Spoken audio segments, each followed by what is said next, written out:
റാഗിപ്പൊടി കൊണ്ട് വൈകുന്നേരത്തെ ചായയുടെ കൂടെ കഴിക്കാൻ പറ്റിയ നല്ലൊരു ആവിയിൽ വേവിച്ച പലഹാരത്തിൻ്റെ വീഡിയോ ആണ് കേട്ടോ ഇന്ന് നമ്മൾ അപ്ലോഡ് ചെയ്യാൻ പോകുന്നത്. സ്കൂളൊക്കെ വിട്ട് വരുമ്പം മക്കൾക്കൊക്കെ കൊടുക്കാൻ പറ്റിയ നല്ലൊരു ഹെൽത്തി ആയിട്ടുള്ളൊരു പലഹാരമാണ്. വീഡിയോ സ്കിപ്പ് ചെയ്യാതെ ഫുള്ള് കാണണേ. ഇഷ്ടപ്പെട്ട ചാനലൊന്ന് ലൈക്ക് ചെയ്യും, ഷെയർ ചെയ്യും, സബ്സ്ക്രൈബ് കൂടെ ചെയ്യണം. താമസിക്കുന്നില്ല, നേരെ വീഡിയോയിലേക്ക് തന്നെ പോവാം.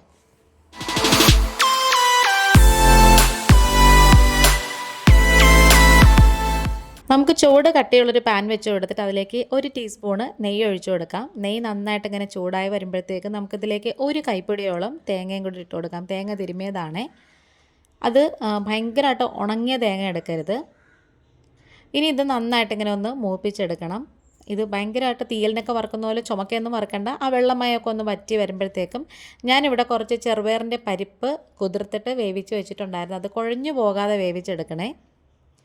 ഇനി അതും കൂടി നമുക്കിതിലേക്ക് ഇട്ട് കൊടുത്തിട്ട് നന്നായിട്ട് ഇങ്ങനെ ഒന്ന് ആ വെള്ളമയമൊക്കെ ഒന്ന് വറ്റുന്നത് വരെ പതുക്കെ ഇങ്ങനെ കൈയെടുക്കാതെ ഒന്ന് ഇളക്കി കൊടുക്കണേ. നന്നായിട്ട് ഇങ്ങനെ ഒന്ന് മൊരിയിച്ചൊന്നും എടുക്കണ്ട. ഇനി കുറച്ച് നമുക്ക് എള്ളുണ്ടല്ലോ, കറുത്തതോ വെളുത്തതോ ആയാലും മതി. അത് കുറച്ച് ഒരു ടീസ്പൂണൊക്കെ മതി. അതും കൂടി ഇതിലേക്ക് അങ്ങ് ഇട്ട് കൊടുക്കാമേ.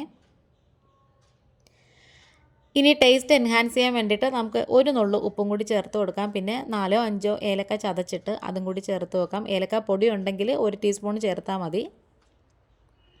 ഇപ്പോൾ ഇതേ നമ്മുടെ ആ വെള്ളപ്പറ്റൊക്കെ മാറിയിട്ടുണ്ട്. ഞാനിവിടെ കുറച്ച് ശർക്കര ഉരുക്കിയത് ഒഴിച്ചു കൊടുക്കുകയാണ്. അപ്പോൾ ഞാനിങ്ങനെ ശർക്കരയും കരിപ്പട്ടിയും ഉരുക്കിയിട്ട് അഴുക്ക് കളഞ്ഞ് ഫ്രിഡ്ജിൽ വെച്ചേക്കാറുണ്ട്, ആവശ്യത്തിന് എടുക്കാനുള്ള എളുപ്പത്തിന് വേണ്ടിയിട്ട്. മധുരത്തിന് ആവശ്യമുള്ള ശർക്കര പാനി ഒഴിച്ചു കൊടുക്കണം. ഇനി നമ്മൾ തേങ്ങയൊക്കെ നമ്മൾ വിളയിച്ചെടുക്കത്തില്ലേ, ആ ഒരു രീതിക്ക് നന്നായിട്ടിങ്ങനെ ഒന്ന് മിക്സ് ചെയ്തെടുത്തതിന് ശേഷം ഒന്ന് കുറുകി വരുമ്പോഴത്തേക്കും നമുക്കിത് ഗ്യാസ് അങ്ങ് ഓഫ് ചെയ്തേക്കാമേ. ഈ ശർക്കരയൊക്കെ നന്നായിട്ട് ഉരുകിയിട്ട് ആ തേങ്ങയിലും അതുപോലെ തന്നെ ആ നമ്മുടെ ചെറുപയർ പരിപ്പുണ്ടല്ലോ അതിനകത്തൊക്കെ നന്നായിട്ട് യോജിച്ച് വന്നിട്ടുണ്ടേ.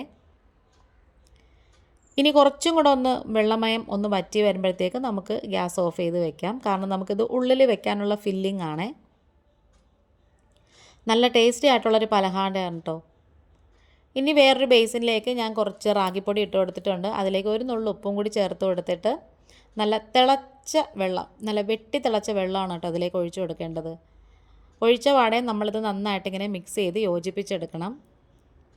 കുട്ടികൾക്ക് മാത്രമല്ല കേട്ടോ, മുതിർന്നവർക്കും ഇത് ഭയങ്കരമായിട്ട് ഇഷ്ടപ്പെടും. വൈകുന്നേരത്തെ വിശപ്പടക്കാനൊക്കെ നല്ല അടിപൊളി ഐറ്റമാണ് കേട്ടോ. പിന്നെ നിങ്ങളുടെ കയ്യിൽ ഏത്തപ്പഴം ഉണ്ടെങ്കിൽ അതും കൂടി വേണമെങ്കിൽ ചേർത്ത് കൊടുക്കാം, ചേർത്തില്ലെങ്കിലും കുഴപ്പമില്ല. ഇതിലേക്ക് നമുക്ക് കുറച്ച് നെയ്യും കൂടി ഒന്ന് ചേർത്ത് കൊടുത്തിട്ട് ഒരു സ്പൂൺ കൊണ്ട് നന്നായിട്ട് ഇങ്ങനെ മാവ് ഇങ്ങനെ തേച്ച് ഒന്ന് മിക്സ് ചെയ്തെടുത്തിട്ട് നമുക്ക് കൈകൊണ്ട് തൊടാവുന്ന പാകത്തിലുള്ള ചൂട് തണുത്ത് കഴിയുമ്പോഴത്തേക്കും, ചൂട് മാറി കഴിയുമ്പോഴത്തേക്കും നന്നായിട്ടിങ്ങനെ ഒന്ന് നന്നായിട്ട് ശക്തിയായിട്ടിങ്ങനെ കുഴച്ചെടുക്കണം. നല്ല മാർദ്ദവമായിട്ട് കുഴച്ചെടുത്തതിന് ശേഷം നമുക്കിത് കുഞ്ഞു കുഞ്ഞു ബോൾസാക്കി അങ്ങ് വയ്ക്കാമേ. ഞാനിത് ഇലയപ്പം ഉണ്ടാക്കുന്നത് ഈ പൂവരശിൻ്റെ ഇലയില്ലേ, ചീലാന്തി ഇല എന്നൊക്കെ പറയും, അതിലാണ്. കുട്ടി കുട്ടി ഇലയുടെയാണ്. ഇതുകൊണ്ടുള്ളൊരു ഇഡ്ഡലിയുടെ വീഡിയോ നമ്മൾ ഇതിന് മുമ്പ് ഇട്ടിട്ടുണ്ട്. കഴിഞ്ഞ വീഡിയോയിൽ ഇട്ടിട്ടുണ്ടായിരുന്നേ. നല്ല ടേസ്റ്റാണ്. ടേസ്റ്റ് മാത്രമല്ല, കുറേ ഹെൽത്ത് ബെനിഫിറ്റ്സൊക്കെ ഉള്ളൊരു ഇലയാണ്. ഇപ്പോൾ ഇതൊന്നും പല സ്ഥലത്തും കിട്ടാനേ ഇല്ല. എപ്പോഴെങ്കിലും എവിടെന്നെങ്കിലും നമുക്കിത് കിട്ടുകയാണെന്നുണ്ടെങ്കിൽ വലിയ സൈസിലുള്ള ഇല നോക്കി എടുത്തിട്ട് അതിനകത്ത് ഇതേപോലെ നമുക്ക് ഇലയുടെയൊക്കെ എടുക്കാം. ചെറുതിനകത്ത് നമുക്ക് ഇടിയപ്പവും അല്ലെങ്കിൽ ഇഡ്ഡലിയും ഒക്കെ ഉണ്ടാക്കാൻ നല്ലതാണ്. ആ ഇലയിലേക്ക് നമുക്ക് കുറച്ച് നെയ്യോ അല്ലെങ്കിൽ നല്ലെണ്ണയോ ഒന്ന് സ്പ്രെഡ് ചെയ്ത് നന്നായിട്ട് ഇങ്ങനെ തൂത്ത് കൊടുത്തതിന് ശേഷം നല്ല നൈസായിട്ട് ഇങ്ങനെ പരത്തിയെടുത്തതിന് ശേഷം നമ്മുടെ റെഡിയാക്കി വെച്ചിട്ടുള്ള ഫില്ലിങ് ഇങ്ങനെ വെച്ചിട്ട് അടച്ചു കൊടുത്താൽ മതി. അപ്പോഴത്തേക്ക് ഞാനിവിടെ സ്റ്റീമർ വെച്ചിട്ടുണ്ടായിരുന്നു. നന്നായിട്ട് ഇങ്ങനെ ചൂടായി ആവിയൊക്കെ വന്നതിന് ശേഷം നമുക്കിത് ഓരോന്നായിട്ട് ഇതിൻ്റെ മുകളിലേക്ക് വെച്ച് കൊടുക്കാം. എനിക്കിപ്പം ഏകദേശം ഒരു 5 എണ്ണം കിട്ടിയിട്ടുണ്ട്. ഇനി ഇത് അടച്ച് വെച്ചിട്ട് 10 മുതൽ 15 മിനിറ്റ് വരെ പുഴുങ്ങിയെടുത്താൽ മതി. നല്ല ടേസ്റ്റി ആയിട്ടുള്ള പലഹാരം ഇവിടെ റെഡി ആയിട്ടുണ്ട്.